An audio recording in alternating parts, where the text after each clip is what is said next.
سلام، خیلی خوش اومدین به فصل دوم ریاضی هشتم. در این فصل قصد دارم که عددهای اول، مرکب، شمارنده ها و بسیاری از مطالب دیگر رو تدریس بکنم. قبل از اینکه درسم رو شروع کنم لایک، کامنت و سابسکرایب یادتون نره. اولین تعریفی که توی فصل دوم ریاضی هشتم داریم تعریف اعداد اول هستش. اون اعداد اول چیه؟ اعدادی که دو تا مقسوم و علی بیشتر ندارن.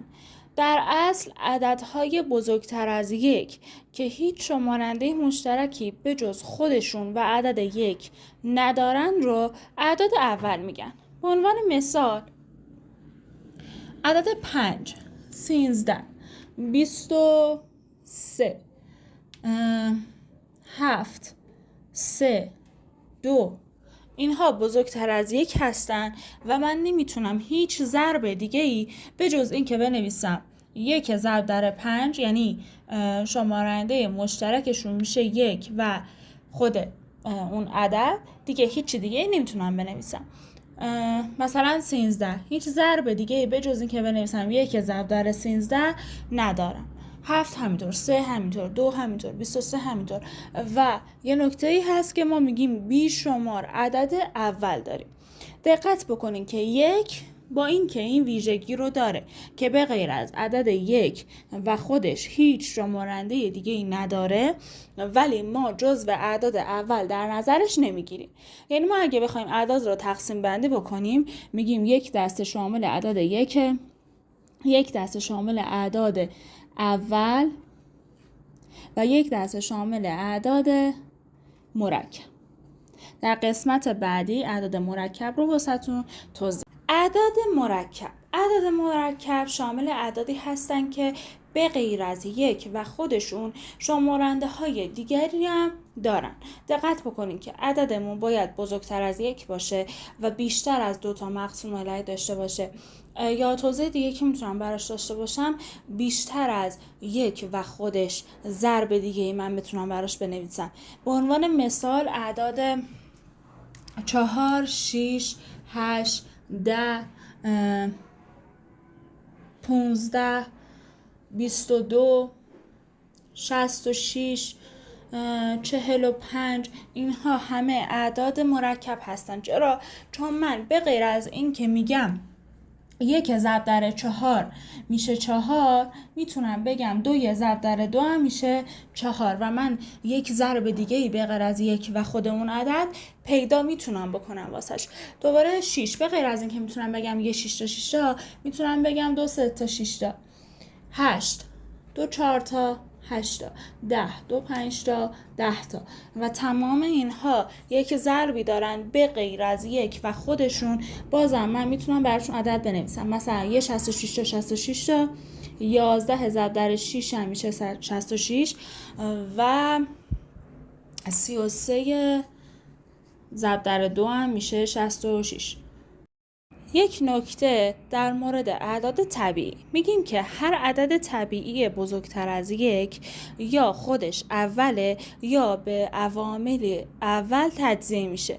به عنوان مثال ما عدد 35,000 خودش مرکبه، ولی من میتونم با استفاده از تجزیه کردن اونو به عوامل اعداد اول تبدیل کنم. 35,000 رو میتونم بنویسم 35 ضرب در 1000.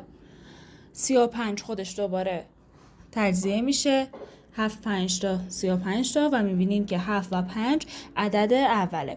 1000 من میتونم 10 رو ضرب در 100 کنم. 10 خودش 2 ضرب در 5 که اعداد اوله. 100 2 تا 25 تا من میتونم تجزیه کنم. 20 خودش 4 5 تاست و 4 خودش 2 ضرب در 2. پس من 35,000 رو اونقدر ادامه دادم تا تمام ریشه های این درخت من اعداد اول شدن.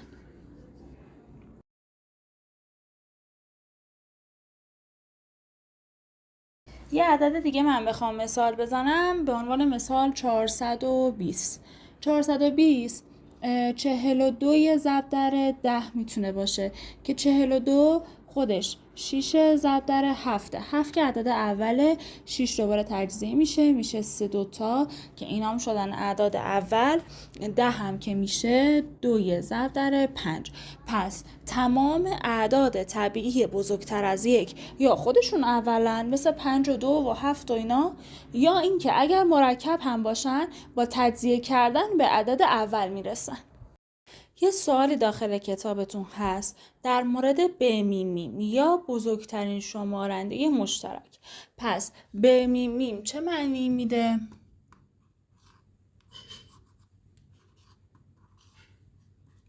بزرگترین شمارنده مشترک. خب یعنی چی؟ بین 15 و 6 من باید 15 رو به 2 تا ضربی تجزیه کنم که داخل 6 هم وجود داشته باشه و ببینم که مشترکشون چی میشه. و اگر به عنوان مثال عدد 3 مشترکشون بود، عدد 2 هم مشترک بود، من باید 3 رو انتخاب کنم چون بزرگترین شمارنده مشترک رو میخوام. اگر کمیمی میخواستم یعنی کوچکترین شمارنده مشترک، 2 رو انتخاب میکردم.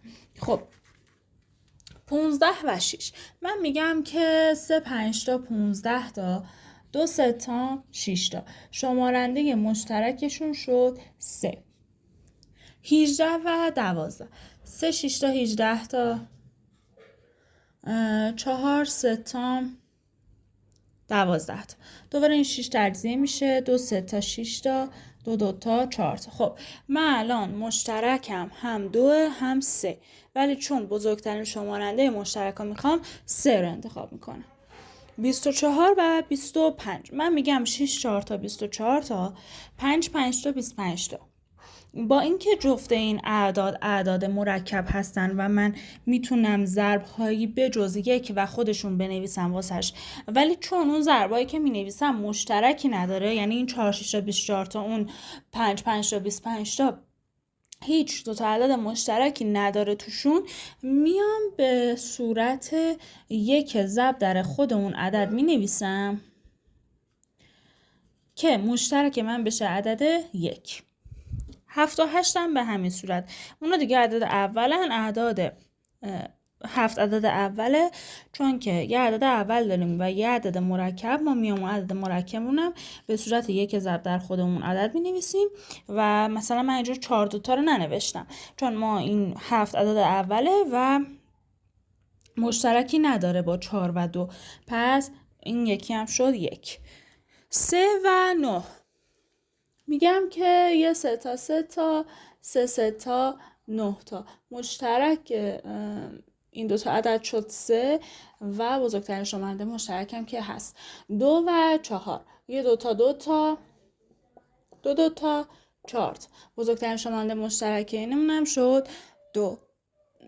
دقت بکنید توی این اعدادی که فقط یه دونه عدد مشترک داریم، هم کمیمیمون یعنی هم کوچکترین شمارنده مشترکمون و هم به میمیم که بزرگترین شمارنده مشترک باشه یکسانه.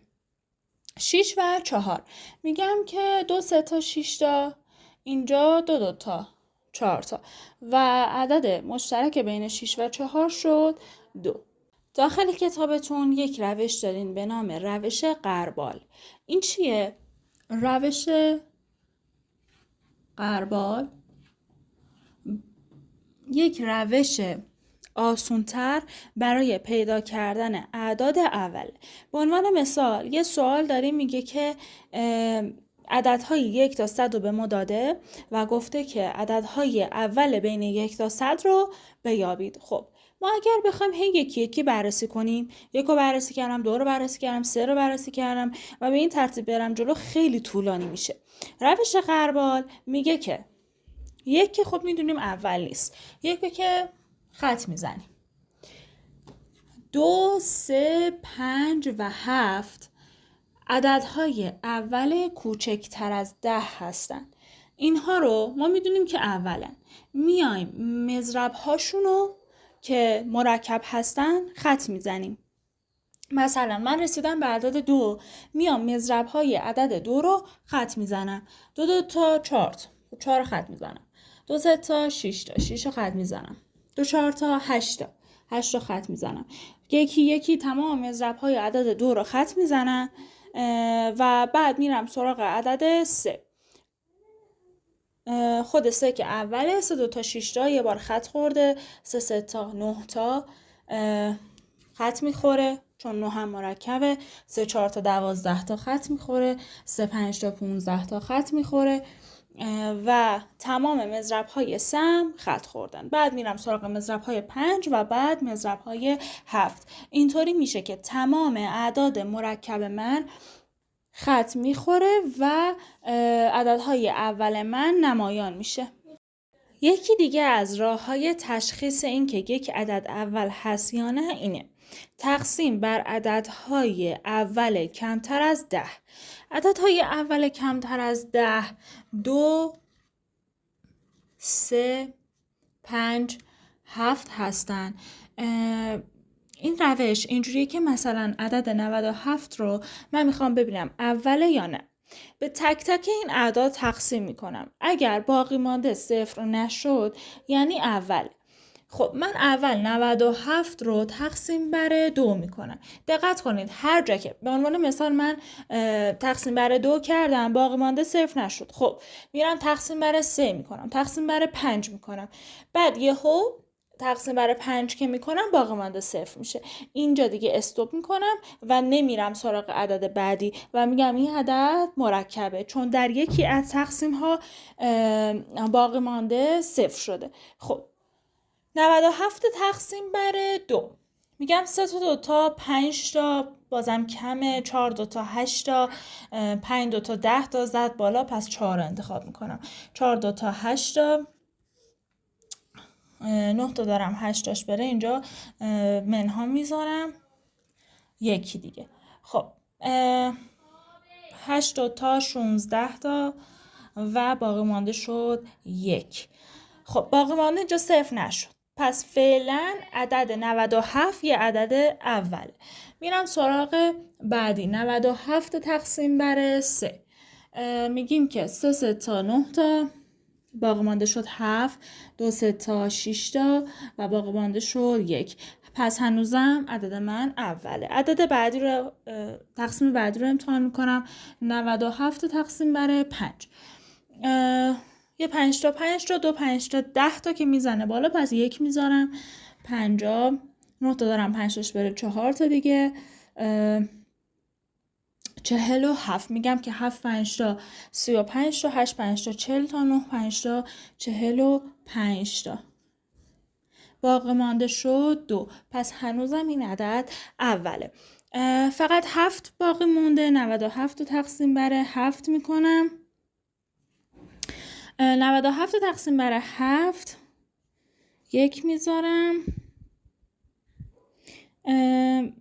میتونم بگم 2 7 14 تا 3 7 21 9 7 میشه 63 تا